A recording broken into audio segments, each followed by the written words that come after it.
মারা গেছেন এক ব্যক্তি, এবার শেষ বিদায়ের মুহূর্ত। চারদিকে বিষণ্ণতা, প্রিয়জনের মরদেহ ঘিরে দাঁড়িয়ে আত্মীয় স্বজন, পাড়া প্রতিবেশী ও বন্ধুরা। এমন সময় হঠাৎ করে বদলে গেল পরিবেশ। মৃতদেহের পাশেই শুরু হলো গান বাজিয়ে নাচ। বিষয়টি শুনতে অদ্ভুত লাগলেও ঘটনাটি ঘটেছে ভারতের মধ্যপ্রদেশের মান্দসৌরে।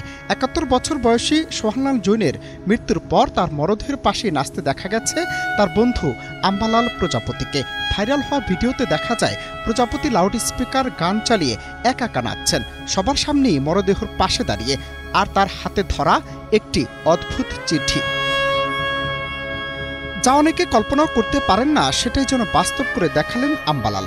স্থানীয় সংবাদ মাধ্যমকে তিনি জানান, মরার আগে সোহানলাল তাকে কথা দিয়েছিলেন, আমার শেষ যাত্রায় তুমি নাচবে। বন্ধু যে কথা দিয়েছিলেন সেটাই পালন করলেন প্রজাপতি। তিনি বলেন, সে শুধু আমার বন্ধু ছিল না, ছিল আমার ছায়ার মতো। তার শেষ ইচ্ছাকে সম্মান জানাতেই আমি নেচেছি। তখন উপস্থিত অনেকে অবাক হলেও কেউ বাধা দেননি, বরং নীরব থেকে দেখেছেন এ অদ্ভুত বন্ধুত্বের প্রকাশ।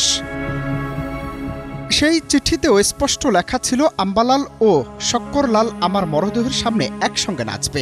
যদি কখনো আমি কাউকে না জেনে কষ্ট দিয়ে থাকি তাহলে দয়া করে আমাকে ক্ষমা করবেন। এই চিঠিকে সোহানলালের শেষ ইচ্ছার লিখিত দলিল বলে মেনে নিচ্ছেন অনেকে। তাদের এলাকার পণ্ডিত রাকেশ শর্মা বলছেন, এমন বন্ধুত্ব সচরাচর দেখা যায় না। বন্ধুর ইচ্ছাকে জীবন্ত করে তুলেছেন আম্বালাল। এই বন্ধন সত্যিই বিরল।